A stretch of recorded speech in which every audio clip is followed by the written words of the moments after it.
to Electrician Live with your host, Paul Abernathy and Jay Grunberg.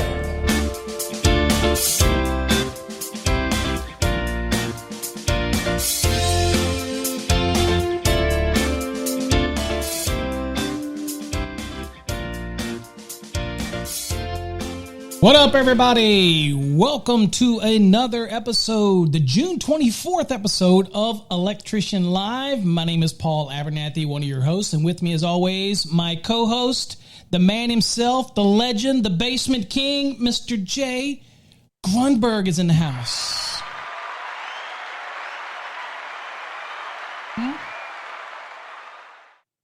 How's it going, Basement Thursday. King? Hey. It's a great day. Great day. It is a beautiful day. Beautiful day to be alive. Yes. Because, again, if you were dead, you wouldn't know. Hey, it's hot in Texas, dude. Over 100 degrees today. Yeah.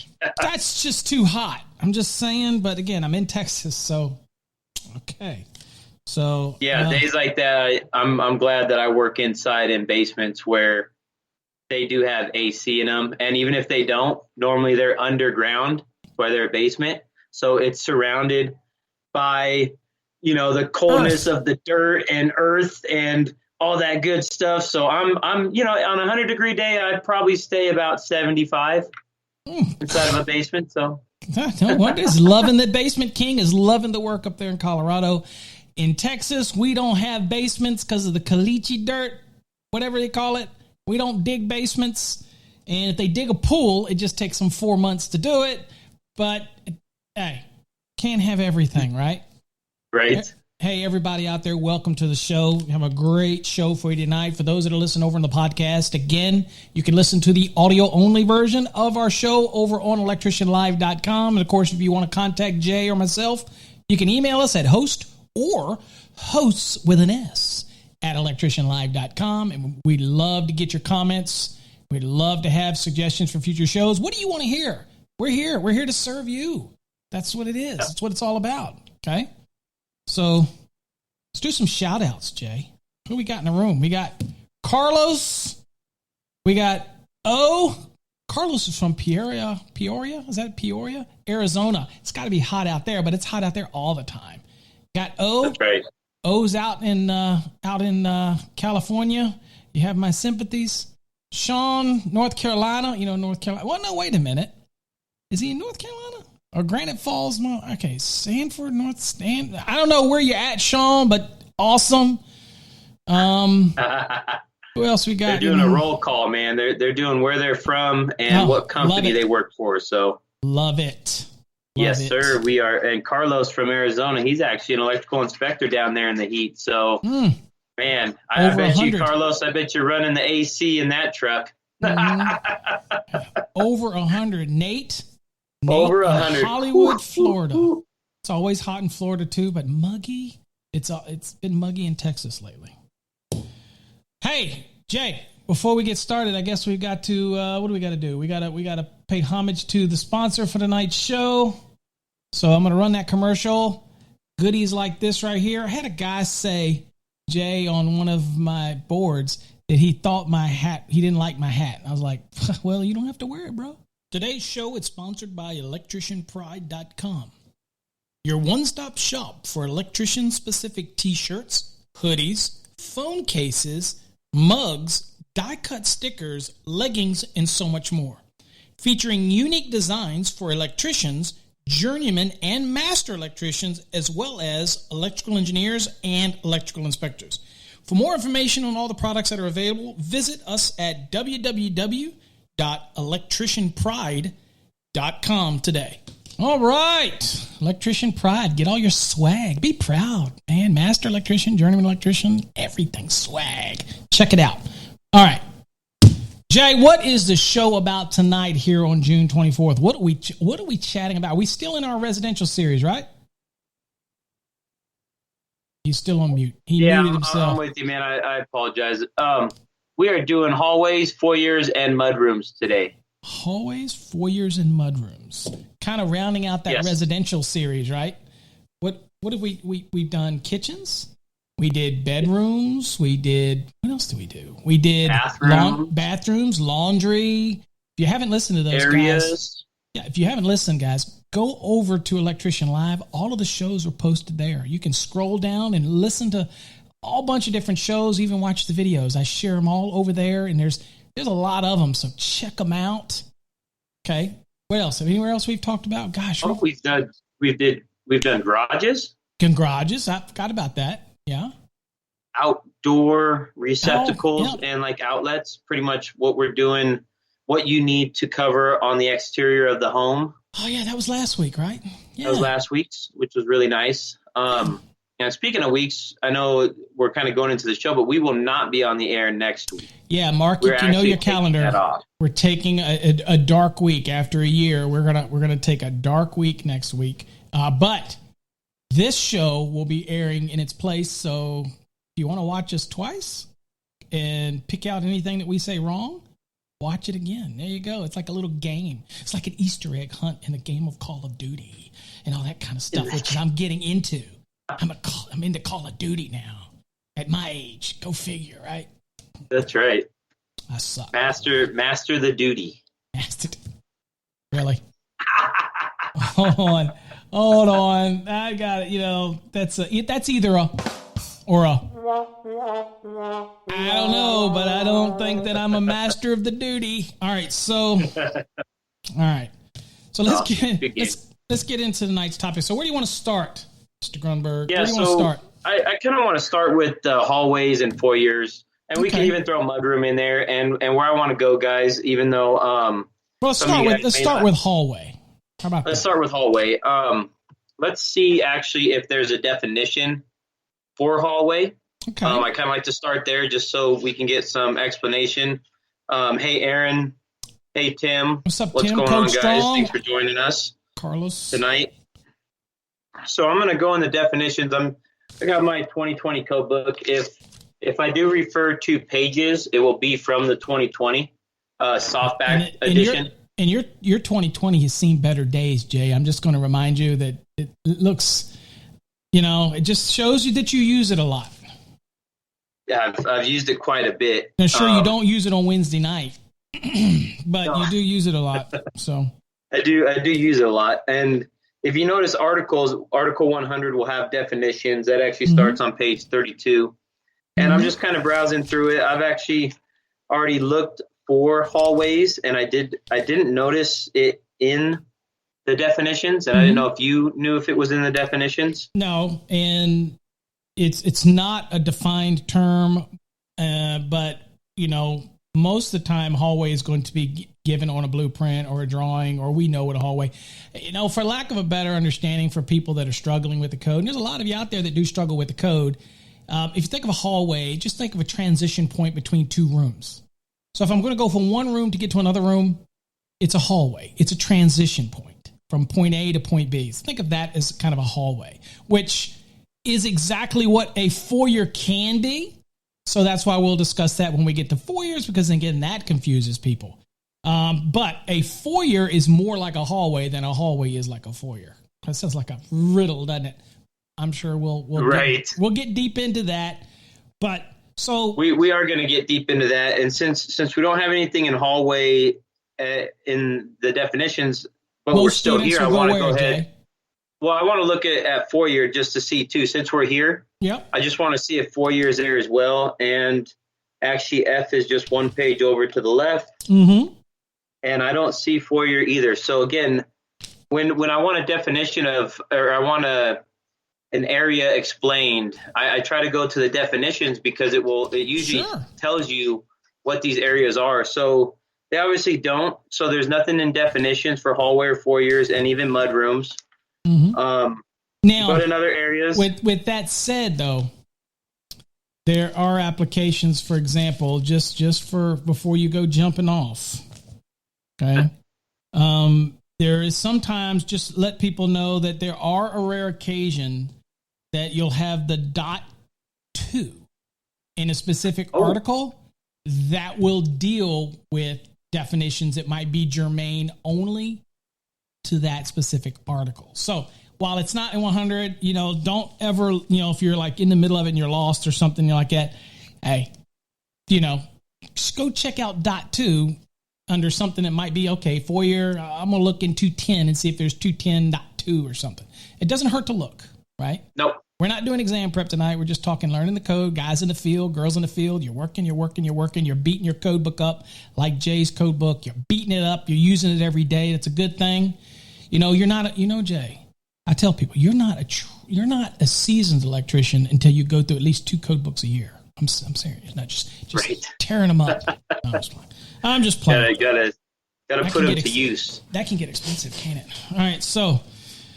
All right, where are we at? So again, so logically you would go, if you don't have a definition and you really want to find something on the topic, you're in the front of the book because you're looking at Article 100. Where are you going to go now if you want to look for something for it? I'm probably going to go to the back of the book, actually, to the index now. Yeah, so I really want to just look at a definition to see if there's any clear understanding or any clear description on what these areas are, and obviously there's not. And I think we'll get to those areas a different way. So let's go to the back of the book on the index. And if you go to page 870, you'll notice there's hallways with, it says hallways outlets 210.52H. Okay, so in this series, we're talking what? We're talking branch circuits. We're talking outlets, which is basically the box to which the receptacle would go into. We get it? All right. So, and then, of course, a savvy code person like you and me and all the listeners out here, they're probably going to notice that when you see section 52 of 210, that's like ding, ding, ding, ding, ding, we're dealing with what? We're dealing with spacing and placement and outlets. Again, as you get savvy in the code, you can look at something in the back and realize, oh, crap, that's 52, section 52. I do a lot in residential in 52. Spacing, things like that type of thing. So, makes sense.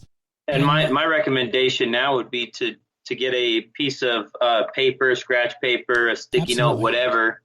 And I'm going to write down 210.52H. Oh, man, that's tiny. I think yours is big because you're overcompensating. I'm just saying. I just like to write, and I have poor handwriting, so the bigger I write, the clearer. So, Jay's paper is bigger because he's compensating. All right, never mind. All right, next. All right, so I got we got our scratch. We do have some comments on the screen. Michael joined us. Mr. Schwartz, welcome to the show. Aaron has got a question. I'm sure we'll cover that later, Aaron. Nate just passed his master's exam. Nice. Okay, I got music. Hold on.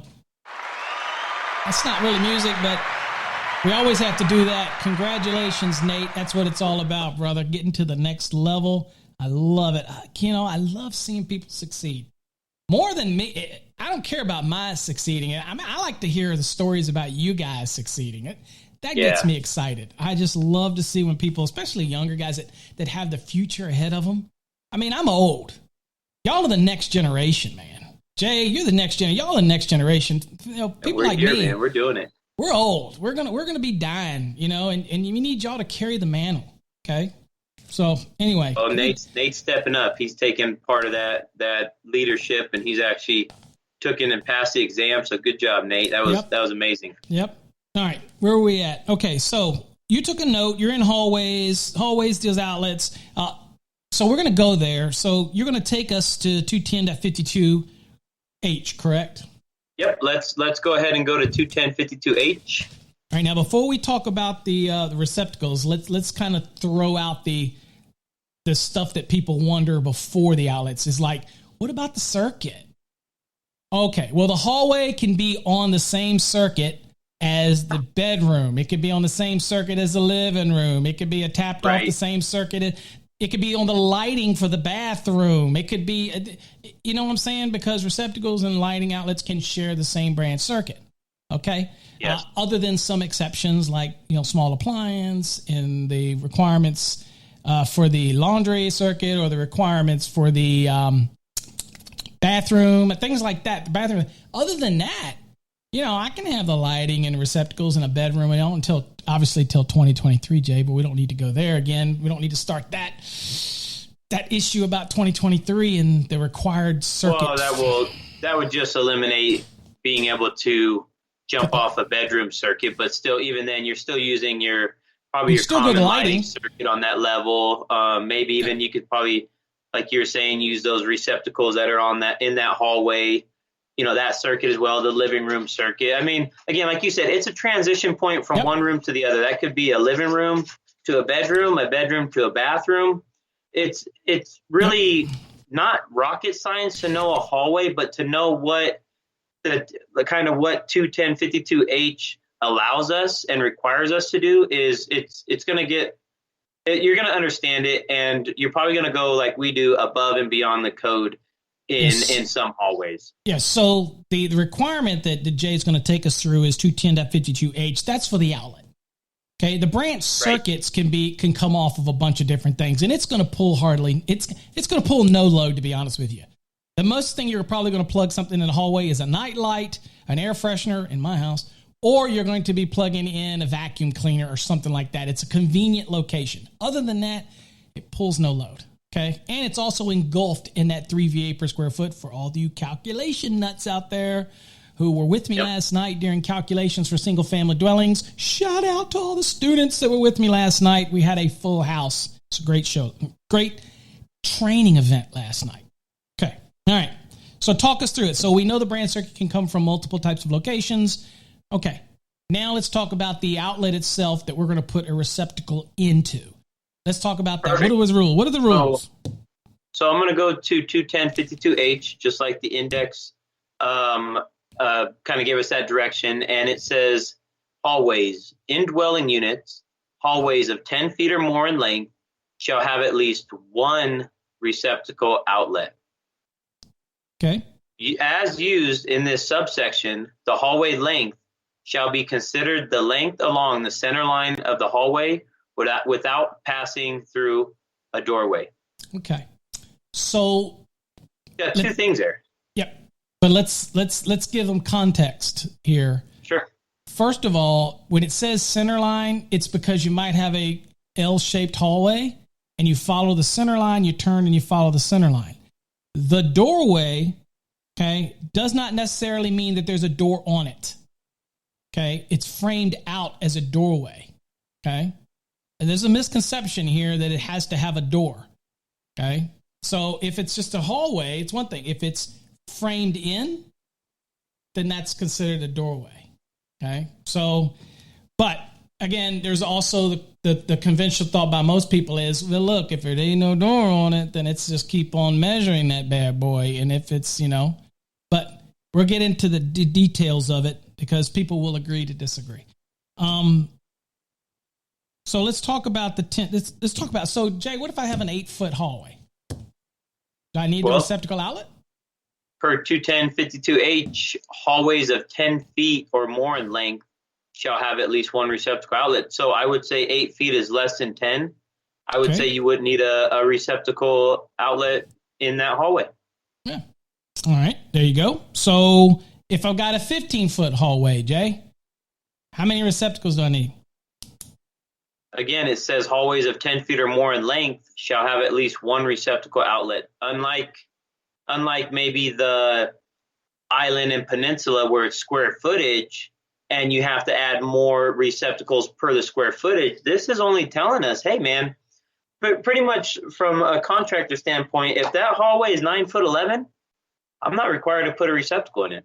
Mm-hmm. If that hallway is 20 feet, I'm only putting one receptacle in it. Now, required to put one, will I myself as a contractor probably put a couple more, or if I look at the blueprints, will those blueprints probably have a couple more receptacles on there?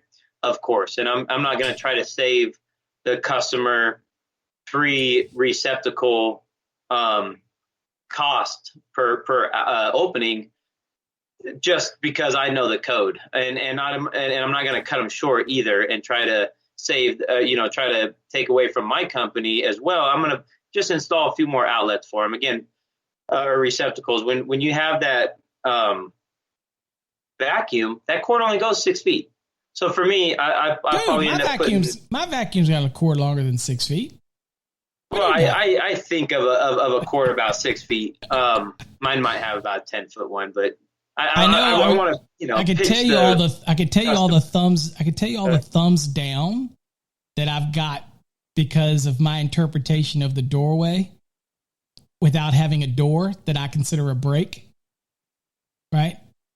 And how many thumbs down do you think I'll get from that? Because it says doorway. So how many people are going to say it's got to have a doorway to be a door? You remember back when it was the measurement for 210.8 used to say that the measurement was broken through a door or doorway? Yes. It had no reason to say door if doorway was the same. So that's how I patterned my response on that. So at any rate, you can go with however you feel that is, whatever floats your boat. For me, I'm going to look at it very closely, and I could go either way if it's just framed out.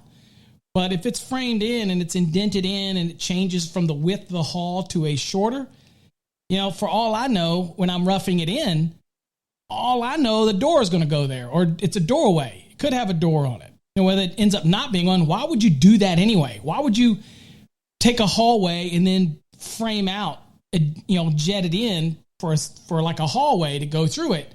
Why would you do that? So if I'm roughing something in, remember, I'm laying it out. And all I know, same as I don't know if a fixed cabinet's there, I don't know what's there when I'm laying it out. I got the studs everywhere. So at that point, I'm going to probably err on the side of caution. And if I see that, I'm going to think that's a doorway, right? And do a measurement. So probably what I'm going to do. But again, I can already see the tons of thumbs down for that because I got haters. Jay. Sorry. Give us a thumbs up. Give us a thumbs up for, us also going into this 210.52H and allowing you that, hey, if you're an apprentice and you see a hallway and there's 8 feet and your master electrician tells you to put a receptacle there, maybe just turn to him and say, hey, I'll save you $35 because, or $50, whatever it is, 210.52H says I don't have to put one in there. I don't know if you're saving money. You're probably going to take money from him, but still. $50. I want $50 for every receptacle I put in. Maybe you can bet him, hey, am I required to put this in here? Does the code say I have to? You can have that kind of debate with him, but I'm like you, probably. I err on the side of more than less. So if it's 8 foot, I'm probably, because it's a cost of, you said $50, but reality, it's probably, again, I'll show how disconnected I am here with the current prices. I don't know how much a plastic nail up is. I don't have it. You're always probably in a hall anyway. You're going to already have a bedroom circuit that's running through there. So just pop out of it and add it. Probably going to use 3 or 4 feet of NMB. A receptacle is probably $2. Box is probably 75 cent, 80 cent, dollar. So, just put them a receptacle in there. Just put them one in. Just put them one in. But it's good to know the code. Okay. So, but the key with this is that sucker could be 50 feet long. It still would only require one. One. Yep. That's it. Cool. So it's pretty simple. It's right there in 210.52. Yep. So now let's go to the index, actually to page 866, where we'll find. What are we looking up next? We're going to look up Foyers. We're going to go in the back of the index and look up Foyers. Even though we're right there next to H, we're going to follow the process that you might follow, right? Yep. So just because we want to make sure if there's any other areas and under Foyers, but if you're on the 2020, go to page 866. 866 in the index. Get used to that index. It's your friend. Get used to it. It's your friend. It will save your life, man. This index will. It's not perfect. On exam, we know it's not perfect, but God, it helps. It really helps.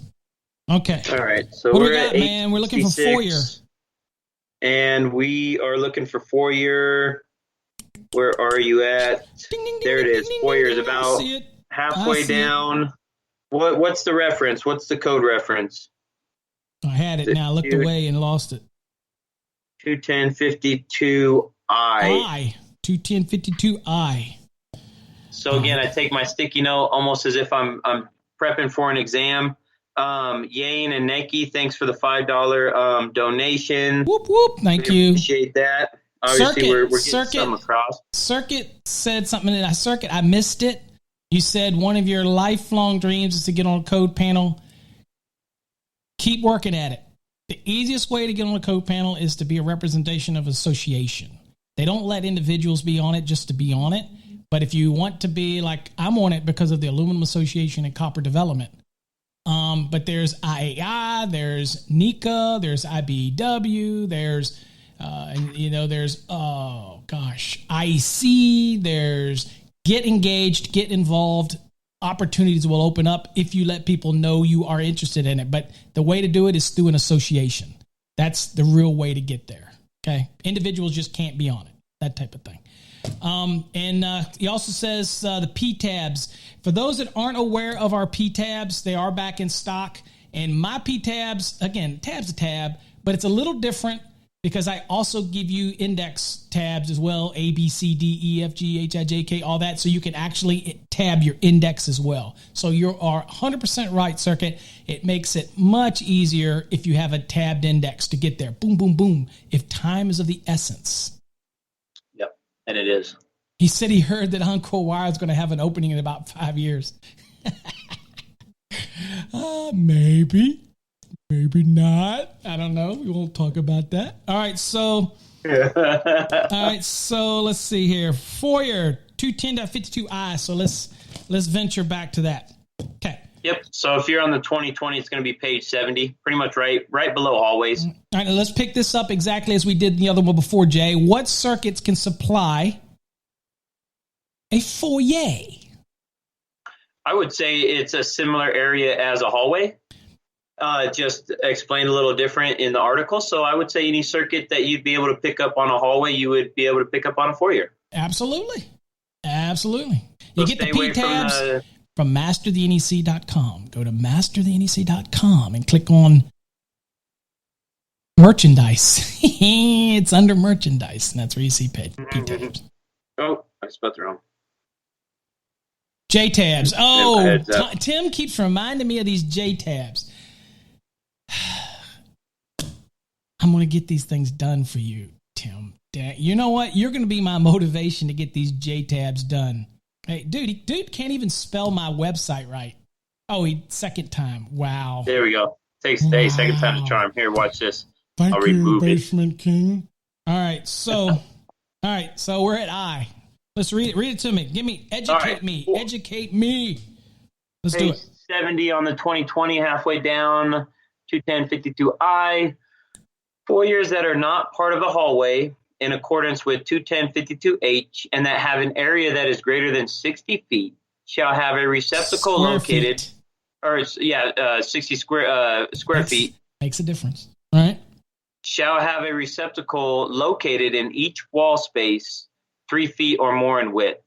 Doorways, door side windows that extend to the floor, and similar openings shall not be considered wall space.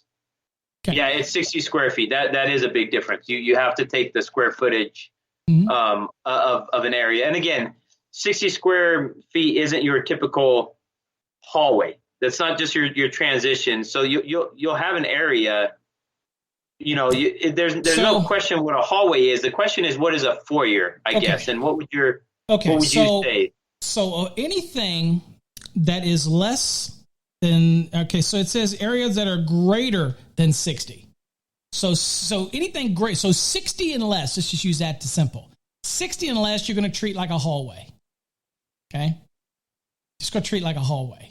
Because it says that at the very beginning of it. It says foyers are not part of a hallway in accordance with 210.52h. Well, 210.52h is hallway. So a foyer is still a transition, but it's a transition usually from the entry to the dwelling to other areas. So you can transition from the entry to a hallway, which is usually going to be from an open area to a finite type of area, a hallway that would be a defined hallway. It's a transition point, kind of like a vestibule, if you will, in a building. You come in the opening area, you come into a building, in the front part, it's a vestibule.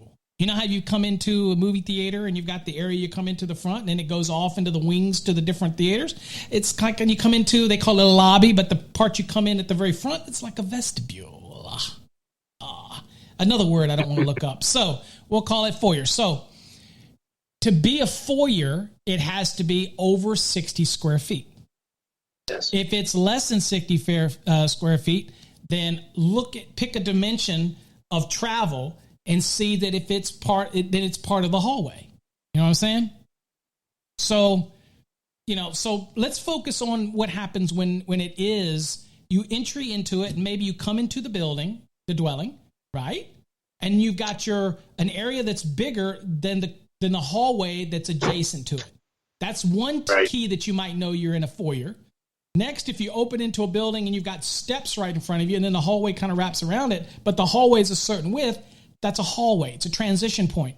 But you're in a room that you enter into the dwelling that is larger than in a offset hallway, or you have rooms that offset off of it. So it's still like, and this is going to be important to remember here in a second when Jay starts talking about some type of protection rules, it is very much like a hallway. It is very much similar to a hallway. The only difference is once we get to over 60 square feet, then we have some outlet requirements that are unique to it. Okay?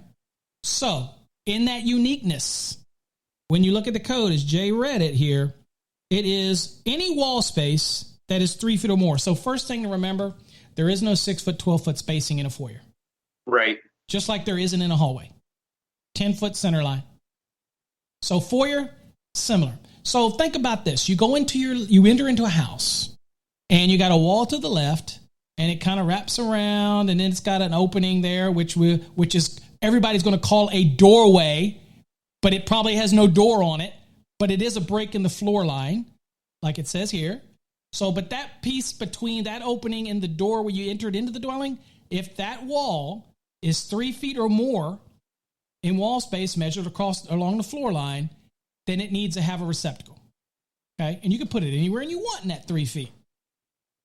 Now, for craps and giggles, let's say that you come in the door and that wall space that wraps around the room is 10 feet before you get to a doorway or opening. Still only requires one receptacle.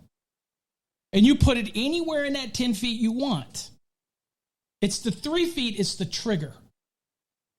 Let's go even worse. Let's go even less. Let's say I come into the foyer, the entryway, and the wall on the left that's wrapping, remember, I just came in the door, opened the door and said, I'm here. And you look the wall and you follow it around. Let's say the wall is only 2 foot of wall space before an opening. No receptacle required. It's only 2 feet of wall space. So when you're in that foyer, you look at all the wall space that's available. Between openings that break the wall line, measure the wall. Every space that is 3 feet or more has to have a receptacle in it.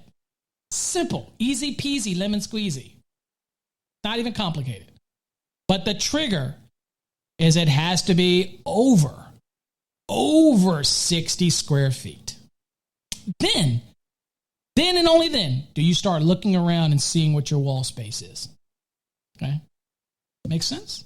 That's easy. An easy one. Yeah, I think when you're looking at blueprints and you're looking at the drawings and you're even like in the area and you're looking at the wood studs that say it's just framed in, you have to kind of draw lines, like imaginary lines, and distinguish what area this foyer is. What makes this foyer the foyer, and where's the foyer stop? And then where does the living room start? Where does the hallway start? That's an interesting topic because people ask that, for example, in kitchens. Where does the kitchen, if you have a kitchen combo dining room, where does the kitchen stop and where's the dining room start? Or if you know how you had those open floor plans and you got a kitchen and you got a living room, and you got to know the difference, right? Because the living room is going to be in 15 amp circuit, but the kitchen's in 12. So you're like, where does this line stop? Unfortunately, this book is not perfect.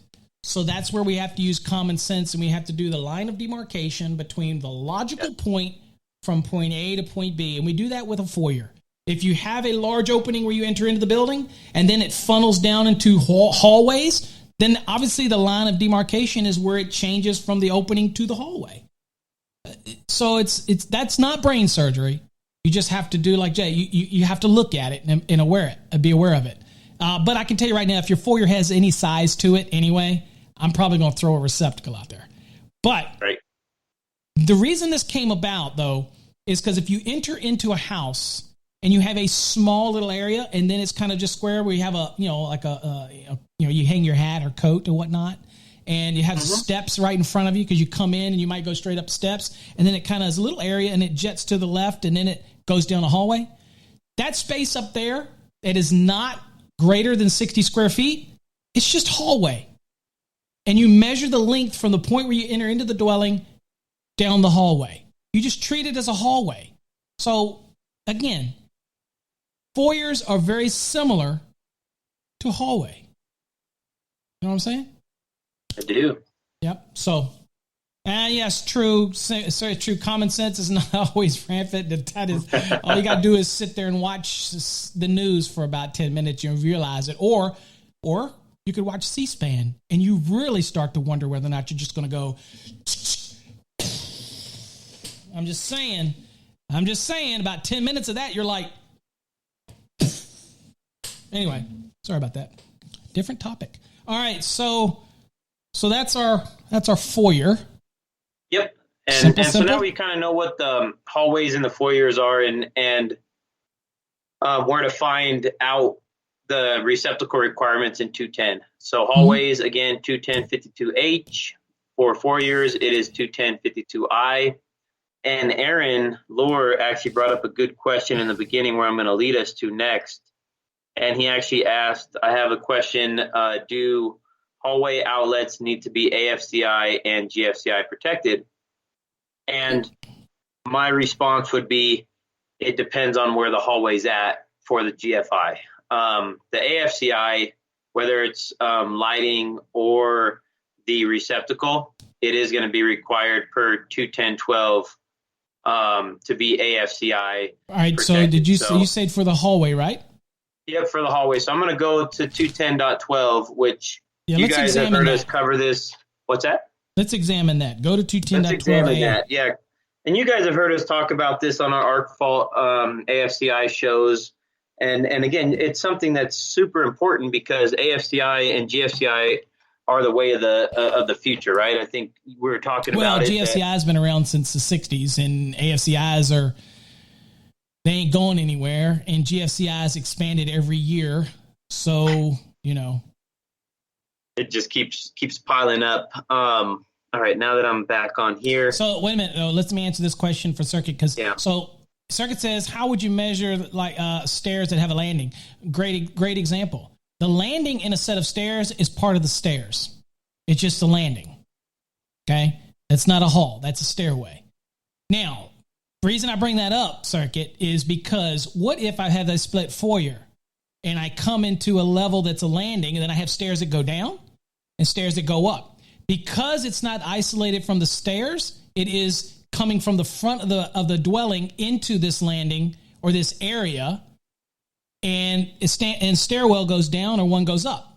That's different. If I have a set of stairs that's totally enclosed and it's like wrapping around and then there's a landing, for example, that's just a transition between one angle to another angle. But if I have a split foyer and I'm coming in and I have, let's make it this way. I have 3 points of entry. I have one coming up from the steps, I have one coming down from the upper level, and I have the door coming into the dwelling. Okay. Yes. If that's the case, is that a foyer? Well, most cases, that's not going to be over 60 square feet. Right. And it's not going to be 10 feet in length to require a receptacle either. Right. So it makes it not needed, period. Now, well, let me Susie ask, might want would one. Would it be wall space?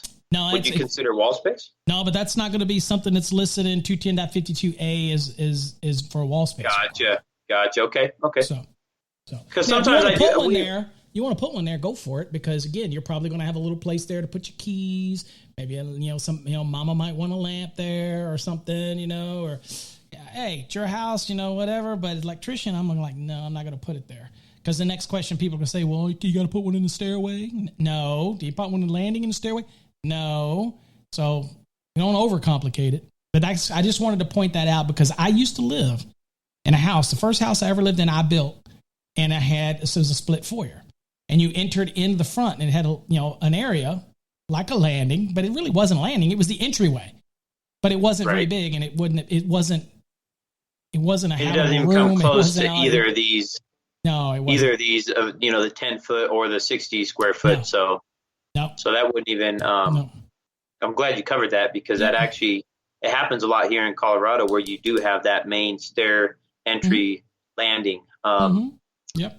All right, so we're venturing off to 210.12, and that is on page 64 if you're in the 2020. And I'm just going to run down. I'll just read 210.12. We'll kind of go over that, and then A as well, and then I'll let you take it over. Yeah, we probably don't need to go all over all the different types of AFCIs in this show. We're just going to talk.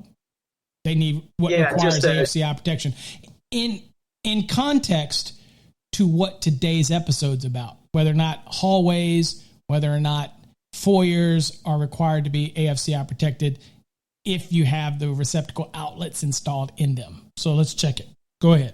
Let's check it out. So 210.12, arc fault AFCI protection, arc fault circuit protection shall be provided as required in 210.12A, B, C, and D.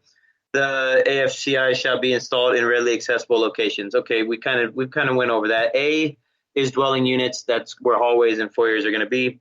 All 120 volt, single phase, 15 and 20 ampere branch circuits supplying outlets or devices installed in dwelling unit kitchens, family rooms, dining rooms, living rooms, parlors, libraries, dens, bedrooms, sunrooms, recreational rooms, closets, hallways, laundry areas, or similar rooms or areas shall be protected by any of the following means described in 210.12A1 through 6. Okay.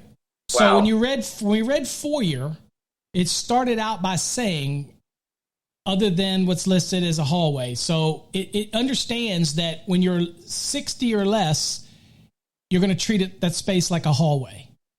When it is over 60, you're going to treat it as a foyer. But it is still example because it starts out as a hallway. It is still my interpretation. And I am not on code making panel 2. But my interpretation of this is it would be a similar area or similar room as hallways, which is actually going to be the similar area. Okay. So again, there's people out there that'll say, well, the moment that it becomes a foyer, it's not a hallway anymore because you don't do the measurement like it's a hallway. I get it. I'm just giving you my take on it. Jay might feel differently, but because we don't define what a foyer is, only thing we do is tell you it starts out by saying that it's like a hallway, but once it gets over 60 square feet, for the purpose of receptacle outlets, it's a foyer. I'm going to say it is similar. It's a transition point from when you come into the building and transition through the building, that it is similar to a hallway, thus requiring the branch circuit to be AFCI protected. Point blank, boom, bomb, bang. That's it. Don't make it complicated. Don't It's it. Mind blown right there. There you go. Simple. Make it simple. Okay. I have a knack for trying to simplify things because, again, you got to get through life. There's no sense in arguing over something that's mundane because it is what it is. So, okay. So but that's super important. It's super important to note the first part of that where it says all 120 volt. I have an old rule that I tell everybody. See if you're going to tell everybody my old rule if you want to know what it applies to. What's my rule? So when the code says 120 or 240 volt, it's talking about circuit based. That comes from the. Is this what you're going? Is this what you're talking about? It's circuit based. When you see, like when we go to GFI, which we'll go to next, which is 210.8, it says 125 through 250 volt. Proud. I'm so proud. I need a moment. It only took a year working with you to say this, man. What am I going to get in my second year? I'm so proud. You ain't getting nothing. Pay raise? No, the stakes are high, bro. The stakes are high now. You're starting to make sense in a lot of that stuff. So, oh man, I had a tear. All right, so that's right. Anyway, so yes, AFCI protection, kick it in. GFCI protection, no. But you brought up a point earlier that I want to bring up. So let me give you a hypothetical situation, my friends. 210.8. Jay, let's whip back there, 210.8 real quick. Yep. So and before we go there, to answer Aaron's question for the hallway, if it has to be AFCI protected, right now for AFCI, we've covered that. Yes, the lighting will have to be protected by the AFCI, and your receptacle will have to be protected by AFCI. We've established that. So any outlet box that's 120 volt, 15 and 20 amp branch circuit in that hallway or foyer, it will be arc fault protected. Now, all right, let's hang on the GFCI. Okay. So looking at 210.8, let's bring up the scenario where we have the number 7, sinks. Where receptacle is installed within 6 feet from the top inside edge of the bowl of the sink. How many of you have a hallway, and off that hallway, you have a half bath? It's not real big, and you place that receptacle, you weren't paying attention, and you place it right on the outside wall in the hall, okay? And what ended in 2020 was the fact that the doorway or the door could break a measurement. So if you're in the actual half bath and you measure from the bowl and you're measuring through the doorway and you just happen to have a receptacle just on the outside right there on the wall, in the past you would stop at the doorway, even whether there's a door there or not. You just stop your measurement right there. Not anymore. So comes to 2020 code, that measurement just continues to go outside of the doorway. Right outside it. So if that receptacle is within 6 feet of that sink, in accordance with 210.8A7, within the top inside edge of that bowl, guess what? GFCI protection. GFI protected. That's right. GFCI protected. Keep that in mind. Yes, sir. That door doesn't stop it, and it's the quickest path to it. It's like the crow flies. It's like straight as a crow. You don't follow the contours of the walls. You go straight from it, take a string, and go from point A to point B. Yep. It's literally as the crow flies, if you will, in that measurement. Yep. So you could. So that's a question you have to answer for people and go, maybe not. Well, Paul, you're wishy-washy. No, it depends on your install. It may or may not require it. And your understanding of the code will allow you to determine whether or not that's required or not. And if you're not savvy on your code, the inspector that inspects it should be, and it'll give you a code reference on it. And you can go back to it and kind of refer to that. And all those poo-pooers out there that say, Paul, there's no way you can have a doorway without a door. Remember, it used to say in 210.8, if it passes through a door or doorway, why do you need a door if you've got a doorway that's got no door? So just so you know where I was coming from earlier. Okay? Are you saying you can have a doorway without no door? You can't have a door without a doorway, or maybe it's just a door. Okay, now we just totally lost the concept. Go on next. Go to the next thing. Next. Pretty much the door doesn't stop any kind of measurement, though, and that's really what I got out of the 2020 in kitchens. That was a big thing in kitchens, right? Because you would go from the inside edge of that sink and you would go underneath the cabinet, and if that dishwasher, if there's a cabinet down there, a door, then your disposal didn't have to be GFCI protected. So you do have to take in that consideration of the measurement. Of course, the dishwasher does. That's a circuit requirement. So that is a circuit requirement. And that used to be in 210. Now it's up in 422.5. Anyway, I'm sorry. That door doesn't stop you anymore. So Absolutely. While we're here, though, which is a good point, back to Aaron's question about GFCI, another situation is going to be 210.8A5, which is basements. Mm-hmm. And coming from the basement king himself, I deal with a lot of hallways and basements. Not much foyers. I don't deal with many of those. That's a serious change, too, because you remember, and I'm against this one, by the way, and the code panel, and I said this in 2020, and they said, don't worry. They had more influence than I was willing to give them. Basically, they said that whether it's finished or unfinished, it doesn't matter. It's a basement. So you're right.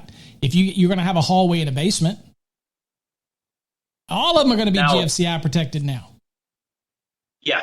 Well, and again, this is where we were talking about earlier, back to Aaron's question, was 210.12 covers the branch circuit. Mm-hmm. So that's the branch circuit. Here in 210.8A, we're covering the device, the receptacle itself. So what I do in basements is I'll run a lighting circuit for the lighting. I'll probably run multiple lighting circuits that will pick up that switch or those switches, whether it's a 3-way, 4-way, or single pole. Usually it's a 3-way. In that hallway, I'll pick up that circuit on my lighting 1 or lighting 2. That's arc fault, not right. GFI now, because again, we're circuit based. But if I drop down to that receptacle off of that lighting circuit, I either have to now protect that receptacle at the breaker, or I have to throw a GFI down below at that receptacle. Mm-hmm. One way or the other, that receptacle in the basement, in the hallway, has to be GFCI protected. So that's where I would just run another receptacle circuit out. I usually have about 2 average. We cut them up, 18 to 20 receptacles in a basement. You usually cut that in half, put 10 on one, 10 on the other. And we pick up that hallway receptacle with that circuit. And that circuit is dual function. Dual purpose. So you're getting both. So dual function, again, for those who probably have listened to this many times, there is a huge difference, and people get this screwed up out there, between dual function and combination. A combination AFCI is a series and parallel arcing characteristics. Okay, the combination does not mean GFCI and AFCI. So again, get it out of the head for those that might think that. Dual function will do GFCI and it will do AFCI. Okay, combination is simply series and parallel characteristic protection. Okay, all right. Yeah, sometimes, and that's crazy you say that, because when I bought my first arc fault breaker, it said combination. I'm like, okay, combination, that might do AFCI and GFCI, even though I don't see GFCI on there. Well, a lot of people think that still. There's still quite a few people that think that combination means, and also, since we're covering it, there are different types of AFCIs. All of us out there been around when the AFCIs first came out. It was they were called branch and feeder AFCIs. So they went away when combination came about, because the old branch and feeder, they didn't look for series arcs. They only looked for parallel arcs. So they realized that and came out with, because they always thought that the series arc, which is basically like at a break in a wire, a single wire, or a loose connection at a switch or receptacle, once you put load on it, you get an arc across it because it's not making a good connection. Over time, that heats up, and it could pyrolyze anything that's around it, causes meltdown of devices. That's why you see a lot of devices melting down at the screws and things like that. It's because it's not properly torqued, believe it or not. I don't know if you knew this, but most receptacles get torqued about 14 to 18 inch-pounds. So, but if you don't have a torquing screwdriver, are you really doing? But anyway, that's where that happens. And they never really thought that the series arcs were a problem, until they realized that once you put a load on it, if the load is pretty heavy load and it stays consistent, then it's constantly pulling through that arc and you can create an issue. Whereas a parallel is side by side. Let's say a black and a white and a cord that's been damaged, that's going to be irrelevant to the load. That arc is still going to take place between those two conductors. And that's always going to be present. In fact, it might clearly not trip an overcurrent device, because that resistance of that arcing load will replicate an actual load that's being drawn on the circuit. And the device, circuit breakers, as smart as they are for short circuit, ground fault, and overload protection, they're pretty dumb when it comes to, as long as you don't have a short circuit, ground fault, or overload. They're just it's still going to work. Right? Yeah, they're like, dum, dum, dum, dum, dum, dum, dum.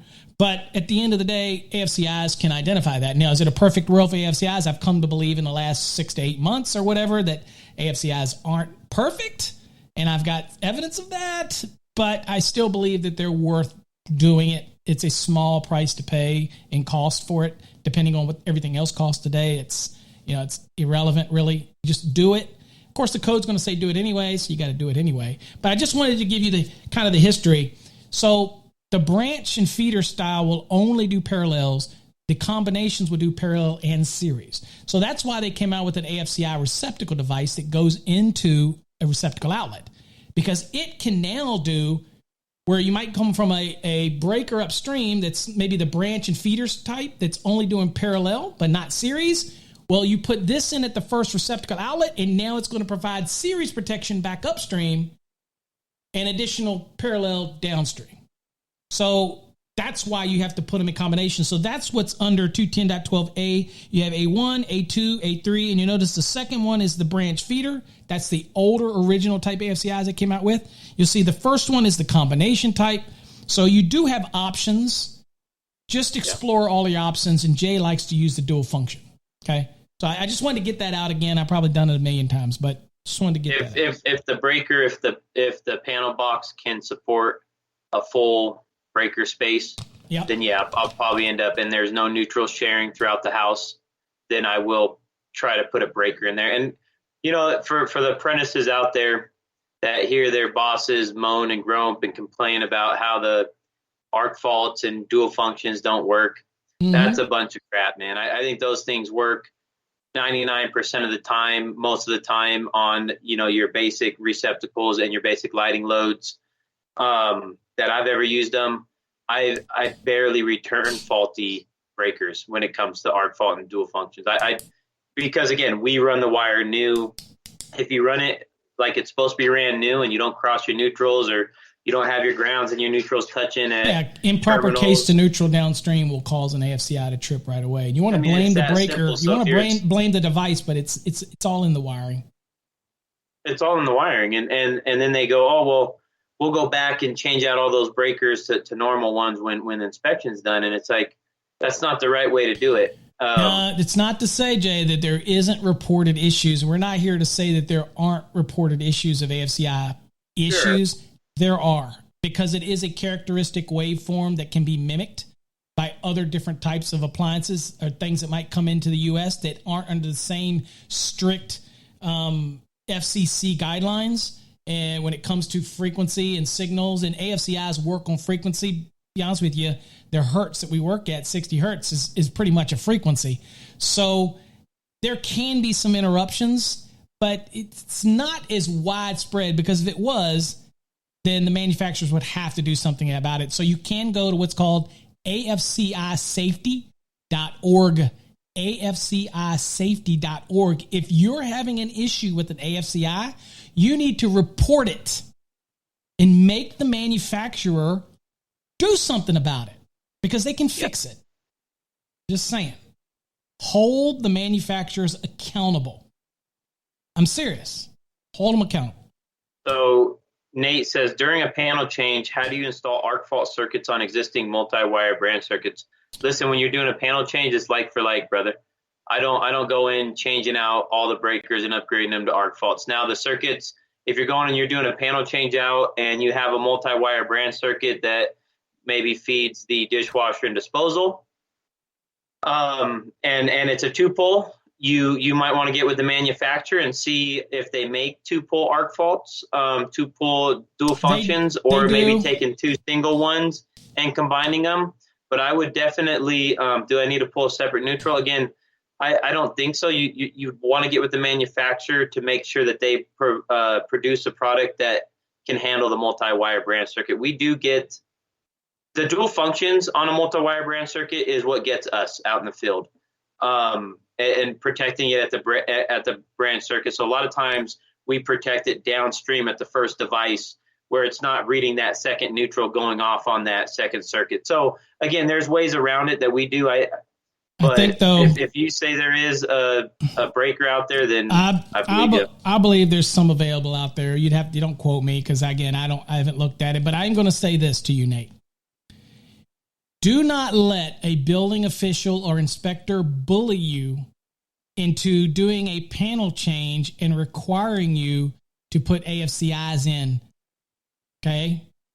Because you're not extending the branch circuit or modifying the branch circuit. You're simply doing a panel change. And I would encourage you to look at exceptions. And I would look at 210.12D and look at the exception under that. And if you're not extending these circuits more than 6 feet, you're not moving a panel more than 6 feet, you're simply doing a panel up, a switch, then I would argue that I don't need it. Now, it's still great, but, I don't like when people force it on me, right? Don't force it down my throat type of scenario, because you clearly have an exception in here that allows for that. And the exception says AFCI protection shall not be required where the extension of an existing branch circuit conductors is not more than 6 feet and does not include any additional outlets or devices other than splicing devices. This measurement shall not include the conductors inside of the enclosure, cabinet, or junction box. So if I'm taking a panel and I'm moving it over here, it's not the amount of wire that's in the box. It's the wire between the profile of the box, or the cabinet, and the other box.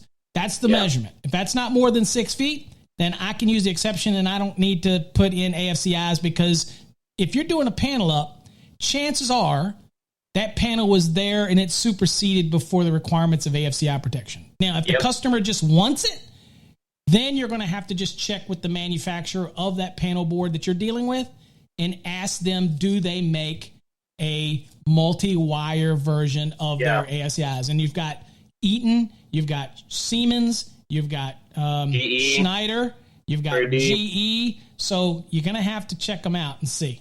Okay.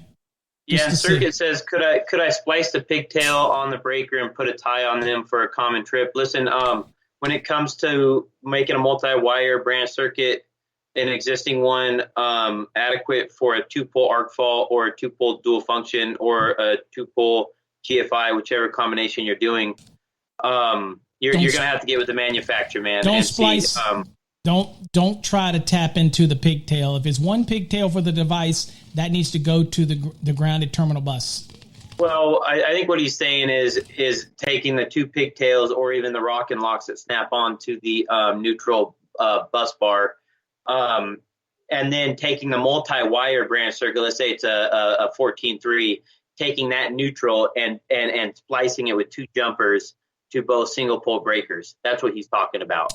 And again, you have to get with the manufacturer, because I've seen it on, I believe it, don't quote me, but GE, you take that neutral to just one of the 2 breakers, and you don't have a neutral going to the second. Now, the pigtails coming off the breakers will go to the bar, or they'll rock and lock in, but the grounded conductor from the... Why do you have 2 neutrals? Why do you have 2 neutrals as a multi-wire branch circuit? You should only have 1 neutral. No. But the breaker comes with, each breaker comes with one. If you're doing 2 singles, because there's certain manufacturers that will make you put 2 singles and breaker tie them together, like 2 single pole. The characteristics of how the devices go, you cannot take 2 separate AFCIs and run black to one and red to the other, and then have and take the neutrals, the pigtails from each one of them and tie them together to go to that one. I don't think it will work properly. No. You don't tie those. Those go directly to them. No, those go. But the one neutral from the branch circuit itself, it can only go into one. Well, yeah, but you take the neutrals from the AFCIs and take them to the bus, and you're taking the one circuit to the AFCIs. I don't think that he's thinking, could you splice off of that and then hit each one of those off of that one? I would just check with the manufacturer to see if they allow you to do that. Yep, exactly. Because each of them have a different technique. If they aren't providing a 2-pole arc fault already or a 2-pole dual function already, and you have that, the multi-wire branch circuit, to be honest with you, in Denver, we stopped working in Denver, man. We do very little work in Denver, should I say. And it's not the inspectors per se. It kind of is a little bit. But also it's just the homes and the piss poor wiring in these homes that was allowed back in the day has kind of caught up to us to where it's almost more of a headache to try to solve than it is just to go in and go, oh, we're doing a bath remodel or a kitchen remodel. Well, now I have to bring out 8 more circuits there because you only have 2, and those 2 circuits are 15 amp and they're not even up to code. And so you end up, pulling your hair out. And that's where I find the breakers and I have to get with the manufacturer to see how they work, because those panels that they have, they're like little 8/16s, so they're very small space in them. Well, I can tell you, if you do that kind of tapping like that, for example, on a dual function, you would have a problem, because the GFCI function, if you tied things together like that, the leakage current, what it looks at, the imbalance could cause it to arbitrarily trip. So just check with the manufacturer to see what options they have. But I'm also one of those guys that say, if I'm doing a service upgrade or change and I'm not extending any of these brand circuits, you're not going to force me to put AFCI in. Even though, they work, you're not going to force me to it. If your customer is paying you for it, have at it. That's at it. What's the last one? We got to cover the last one here. Mudroom? Yeah, so mudrooms. I'll say mudroom is not defined again. Yep, it's not in the definitions. It's not in the definitions, and obviously, another good example of this is a mudroom. What do you call it? What's another room that's kind of like a mudroom where you come into it? I guess a mudroom. It does not have to meet the wall spacing requirements. Okay, it's not a habitable room. You define it as a mudroom. And a lot of times those mudroom actually have like sit down benches that they'll put in there. The customers. Excuse me. Yeah, it's like a shoe room where people put their clothing on and have coat racks and benches and things like that. So, like you were saying, it's not a habitable room to where you need to hit the wall space requirements. Well, it says for the general provisions, it says kitchen, family rooms, dining room, living room, parlors, dens, library, sunroom, bedroom, rec room, or similar room. I don't consider a mudroom similar to any of those. Mm-mm. Okay. So, so to me, it doesn't have to meet the wall spacing. If you do put a receptacle in there, so then you've got to go and say, okay, in the mudroom, I can put whatever I want in the house, by the way. You know what I'm saying? Okay. I could put receptacles, where I want, other than just the spacing. I can always add more. But if I put some receptacles in my mudroom, okay, the next thing I have to look at and say, well, if I'm putting receptacles in my mudroom, Jay, do I have a sink in the mudroom? Do I have a dog wash in the mudroom where, you're going to have a faucet sink, and it's kind of like a bathtub or something like that? Okay. Well, if that's the case, then you've got to look at 210.8 and see if any of this applies. If there's a sink, then within 6 feet of the sink, any receptacle would have to be GFCI protected. If there's a bathtub, the mudroom has a dog bathing station and it's like a bathtub. Okay, any receptacles within 6 feet from the outside edge of the bathtub or shower stall, that's got to be GFCI protected. Yep. What else? Anything else in there? If it's a laundry area that shares with that room, I've seen those in tighter spaces because there you go. They do stackables. Then it's not a mudroom; it's a laundry area. Boom. Well, I mean, you could have a mudroom in the or a laundry area in the mudroom, and I would still kind of maybe consider that whole. Unless it's sectioned off. If I've just got a washer and dryer in here, just a washer in there, and then I'm going to not consider it a mudroom. I'm going to consider the whole area a laundry area. Yeah, a laundry room, even though you might have a bench and you're sitting down. Yep. Just make it simple. Don't overcomplicate it because you don't have any lines on the blueprint. You don't have any lines that say, okay, laundry ends here. Mudroom picks up here. What's the cost? To be honest with you, so you said that 210.12 doesn't take effect on here for the arc fault. Unless you define it as one of these rooms. And let's see. Does laundry show up? Laundry does show up under 210.12. So if you do have laundry in there, now you defined it. There you go. Yep. You're going to have AFCI protection as well, and you're going to have GFCI protection. So this is why electricians get the big bucks, right? This is why we make the mojo. This is why every plumber wants to be us. Every HVAC guy dreams about us. This is why electricians are just elite. And we're elite. Because we have to think about all these things. It's not just hot on left, cold on right, and stuff runs downhill. Yeah. Everybody knows that. Everybody knows That's that. gravity, man. Yeah. That's so, fine. Anyway, where was I? All right, man. Well, let's get into next week. Like I told you guys before, guys and gals, we will be out of the office next week. There will be no Electrician Live. We'll rerun this episode. Yep. But we will come back July 8th after the holiday, and we will actually be doing a 3-point topic on just because someone says it's code, do you always listen? Oh, that's going to be a great episode, and that episode is going to be sponsored by Wachter Electric. That's right. I can't wait to get them and to see what the opportunities they have, and what a leader in electrical in the electrical field that they are. So they bring a lot to the table. So we're proud to have them as our sponsor on the 8th. We're actually going to do knowing when you're wrong, and also the minimum code versus above code. And I'm getting this information off of electricianlive.com, where you can actually go check us out. We have the July 8th and the 15th. We're actually going to talk about Paul and Jay's top 5 inspection failures. Boom. And then, my epic fails. So, and I have quite a bit of them. Silly ones, but actually some big ones too. So I notice I put Jay's epic. And I notice I put Jay's epic fails because I have no epic fails. You have none. July 22nd, we haven't put it up yet, but I think we're going to do something on business and managing and that part of it. You have a special guest on that? We're going to have a special guest, Mr. Chris Westfall, who's actually a project manager for Wired Up. So you'll get the great introduction on him and learn a little bit about him. Maybe we can ask him. Maybe we can ask him some secrets about the Basement King.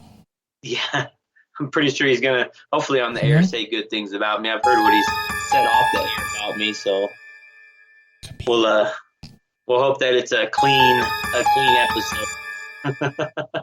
Could be But believe it or not, Chris has actually ran his own business. It wasn't electrical, though. I won't tell you what it was. Is he a plumber? Come on, man. No. Come on, man. No, he's never been one of those guys. One of those guys. That's so bad. Plumbers are cool. Don't be that guy. We love you, cool plumbers, and we're just teasing you. We're just messing with you. Well, cool. A lot of great episodes. So, guys, make sure you definitely share electricianlive.com on all social media. Let everybody know about it. You know what I'm saying? Ham it up there. Let everybody know. Join in the fun. If you're listening over in the podcast, over on electricianlive.com, make sure you, again, available on Spreaker, Spotify, Deezer, Apple Podcasts, iHeartRadio, Spotify, all the normal listening. You can listen to it while you're in the shower. I listen to podcasts all the time. Okay, gave you that image of me in the shower. You don't need that in your life, but it's awesome. You know what I'm saying? All right. What is this? What is butterfly farting? BFF? Looking forward to July 22nd. Not sure I know who that is, but that is a funny name. Butterfly farting. I don't even know. I wonder if that's his gamer tag. I wonder if that's someone's gamer tag. Hey, if you're on Call of Duty, connect with me. My call sign is Master the NEC. How original. Right. That's right. So, cool. Well, hey, that's a great show, Jay. Thank everybody. I hope we gave you. And I don't know, Jay, does that round out our residential series? Or is there something else we want to do in residential services, or trimming out the final, maybe call it the final stage of residential, tying it all together? Maybe we need to do that. Yeah. So look for that. We'll do something with that in the future. We've got to wrap up the residential thing. So we'll come up with something. Yeah, because I was hoping maybe we could even do, and I think we've talked about this before, is to kind of start into the commercial side of it too. Have a couple commercial series and actually start that going from residential to commercial. Yeah. And a lot of you guys out there are commercial electricians. So let us know what you want us to talk about, whether it's code or on the job site questions. Maybe it's what experiences we've been in. You can call in and tell us what you're working on now. Like, be proactive with what your job entitles the next day, what your position is. We want to hear from you guys. Absolutely.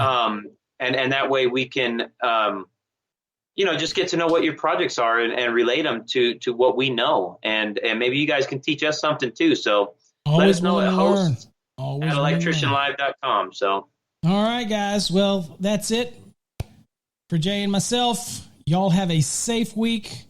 Happy 4th of July. We won't see you till then, and keep it safe. And we hope to see you back here on another episode of Electrician Live. Till next time, stay safe. God bless. You're